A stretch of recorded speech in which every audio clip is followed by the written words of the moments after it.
Today is February 7th, and this is vlog number 38, the daily vlog number 38. And today we're back out in the garage working on the snowblower. Still haven't gotten it going yet. It got too late last night to work on it. This morning, my wife and I took our son to school, and then we went and did our traditional Friday morning coffee run. On Friday mornings, we go together to drop our son off at school, then we go to the coffee shop, have a coffee at the local coffee shop, sit down and review our finances each Friday, balance things out, make sure that we're all okay with everything, pay the bills that we have to pay. So that's been done. I'm back home now. We're gonna work on the snowblower, see if we can get it going. I've got to tear off the carburetor because I was able to pull the gas line off last night, and no, it's not the gas line that's causing the issue. I can get it started, but it won't run. It's starving for gas. So we're gonna pull the carburetor off and see if one of the jets is clogged. Now, I have made a couple of additions today. I brought this light out. Even though it's daytime right now and I do have lights in the garage, I just have these little tiny incandescent bulbs. I just have 2 of those, so I wanted some more light to work. So I brought out the ring light. So this is the ring light from a few videos ago.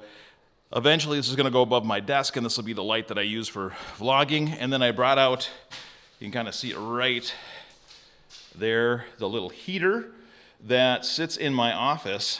Now, that tiny little heater is not gonna heat up our garage, but our garage doesn't have heat, and so I brought it out here just to have it so I could heat up the tools.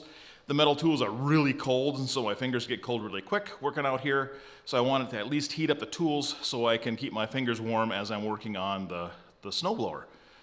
Let's dig into it. So now what happens with this motor is this is a plastic cover. It sits on the back, and this is where some of the controls are. Whoops, and I've got it upside down. It actually sits on like this. So that's the cover. Now there is one electrical cable here that is still attached. I'm just going to leave that attached, set this aside, get that out of the way. This right here, this is what needs to come out. Down here, this is the bulb on the carburetor that holds the gas. So this is where the gas goes in, or should be going in. The gas line itself is, let's see, can you see it? There it is, right there. So there's the gas line. This does have gas. I pulled this off yesterday and gas came out. Now I'm gonna have to clamp this off before I take it off again so it doesn't drip gas everywhere. But then this unit, this whole unit right here, needs to come off. And I need to take that out and see what's inside for the jets and see if any of them are plugged. Now, I was looking for a vice grips to try to clamp this off, because I know I have a vice grips, but I'll be darned if I could find it. But I did find this small C-clamp, and I think that will do just fine. I just need something to clamp off that hose so it doesn't spray gas at me. Take the clamp off.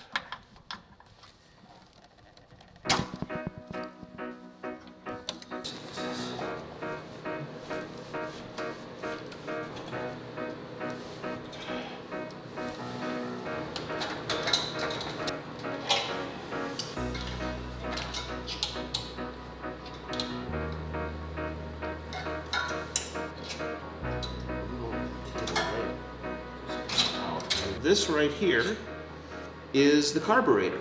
So this is the carburetor for the snowblower, and inside this carburetor there's 2 different jets. There's one below here that we're going to take a look at, and then there's one inside here that we're going to take this bulb apart and take a look at as well. I don't know if you can see this, or oh, there we go. There was gas inside the carburetor. I turned it upside down as I was pulling it off, and it started spewing gas. So there is gas inside the carburetor, which again tells me the line of the fuel line to the carburetor is not what's causing the issue.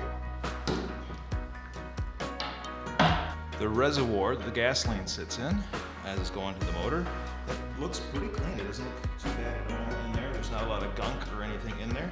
I think I might clean it out a little bit before I put it back together here. It's looking pretty good there. Got the gasket. What is that? Inside here we have this, the big white piece right here is the float. So that's the float that when the gas is rising in the tank, and that goes up high enough, just like the float inside your toilet, that shuts off the flow of gasoline. Inside there, right inside there, you can kind of see that brass screw head That's the first float we're going to take out and take a look to see if it's clogged.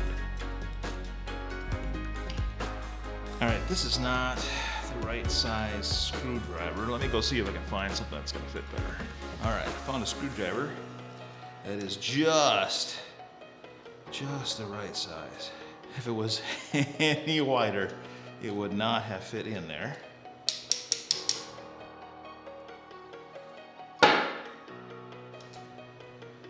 So here's one of the jets. The gas goes up through, there's some little jets on the side, one on the top here. This is the one right here. I thought that would be clogged. It doesn't look like it is, but when I hold it up to the light, I am not able to see anything through it. Now, I don't have, there's an actual tool that's made for cleaning this. I don't have that, but I did grab some paper clips when I was in the house. And so I'm gonna use a paper clip, and let's see what we can do here. Okay, so we made it through. Ooh, there was some gunk there. Okay. There we go. All right. See that little speck of dirt there? So there was something clogging this up. Tiny little pieces of debris in the jet is what I'm hoping, was messing us up. So once I get this cleaned out and put back together, I'm hoping that this will run like a champ. There's some more tiny little pieces of stuff, just enough to clog it up, to stop it right there. That's what we want to see. You can see all the way through it.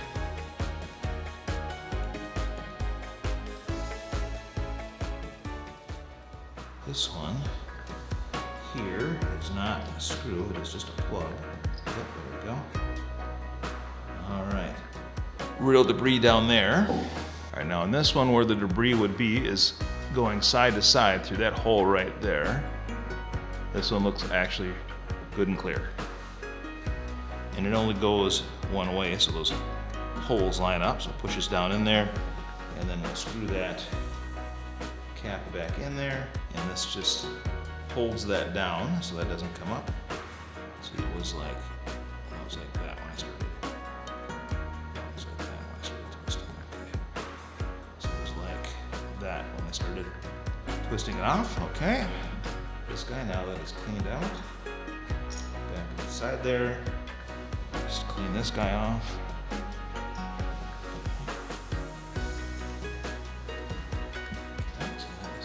There. Float on next. Okay, so we got our float back together. Need the gasket for the reservoir. And this goes on like that.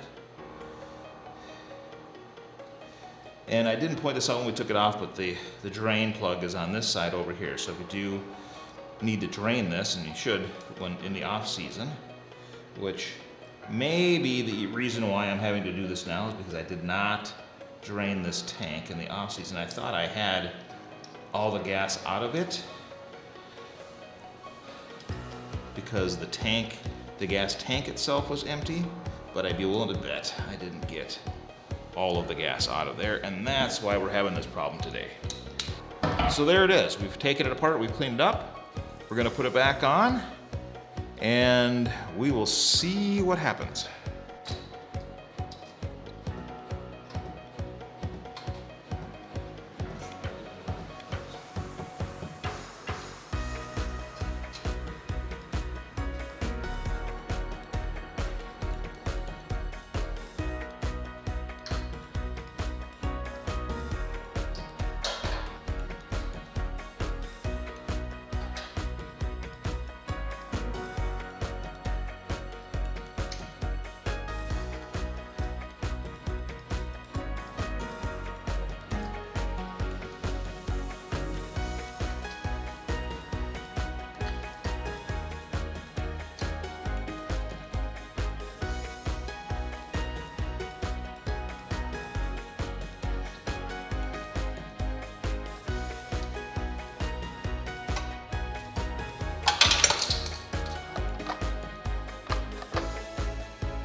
Can I, let's see.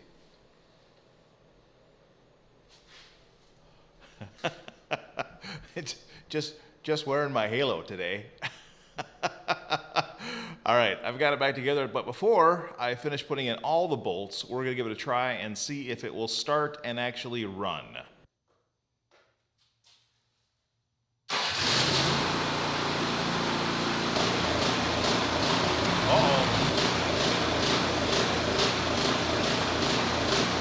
Did you hear that?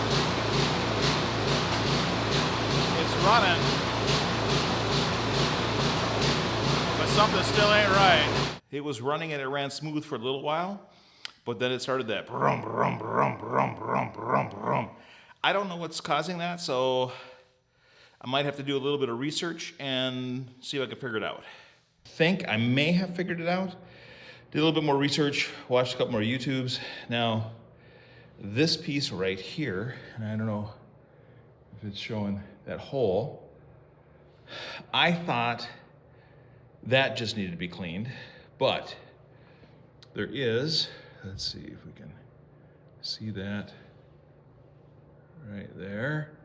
There is a teeny tiny jet. Now, I don't have anything that's small enough to clean this out, so I ended up running to the hardware store quick to see if they had a tool. I know there's a tool to do this.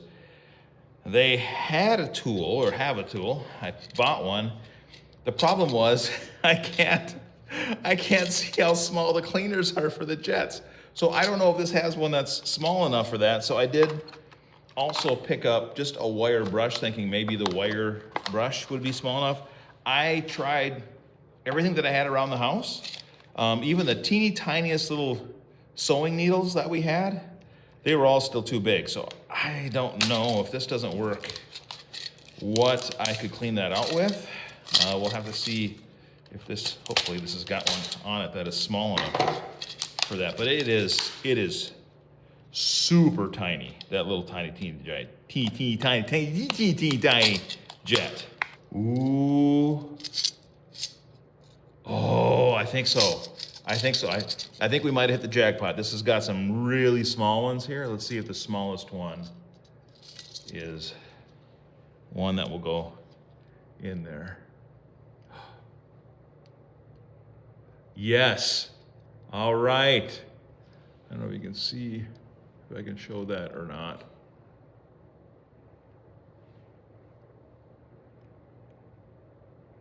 It's in there. So it is just the very teeny tiniest one that fits in there. That's the only one that fits. So I'm gonna clean this out.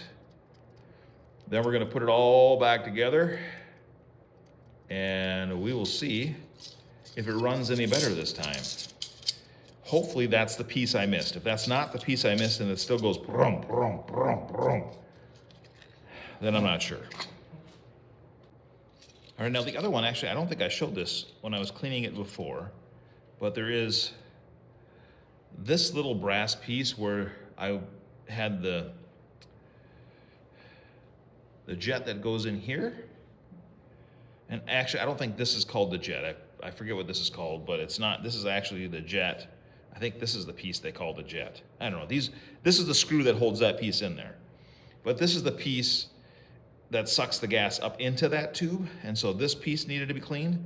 I ran something through it before, but I'm going to do it again, and we'll make sure that this one is clean as well. Now that I have this tool, I will find the right exact size for it.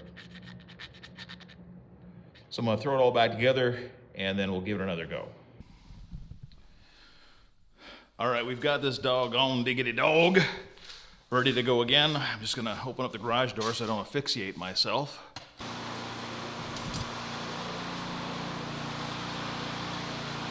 Now that's the way, I like it, All right, so it's running now. Everything is working. We are ready for the snowstorm that's gonna hit this weekend.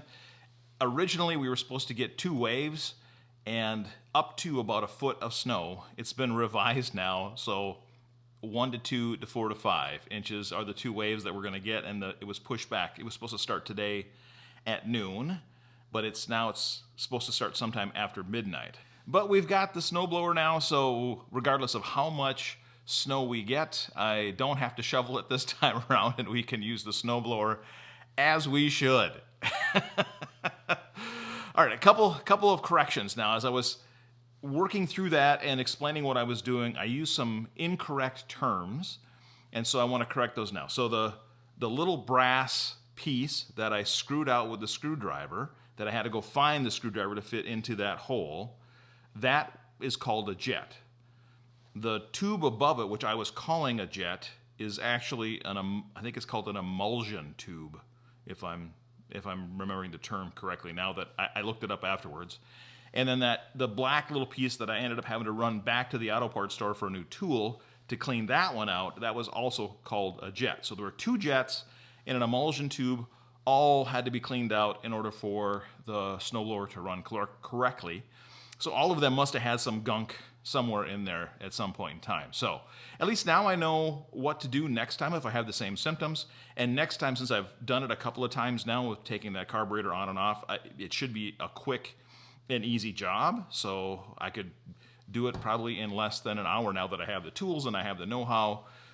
Bing, bang, boom, I would have it done and we'll be good to go. Hopefully I won't have to do that in the future, but we'll see. The other thing I need to do is on the bottom of the carburetor, that little brass bowl that holds the gasoline, that little reservoir for the gas, I need to drain that. So I think that was part of the problem. Although I don't know if the emulsion tube and the jet still would have gotten plugged, just because does everything drain down if I drain the bulb? I don't know.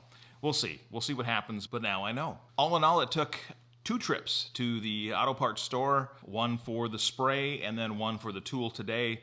Total cost on the spray and the tools, I think, turned out to be about 25 bucks total. So I was able to fix the snowblower for 25 bucks. That what isn't bad, plus my time, plus I did take a day off today to do that, but I would rather take the time off and get it done than not get it done. All right, and for today, that's where we're gonna wrap it up. Hey, I love y'all. Thank you very much for watching. I truly appreciate all the views, the likes, the comments, everything. Thank you very much, and I will see you tomorrow.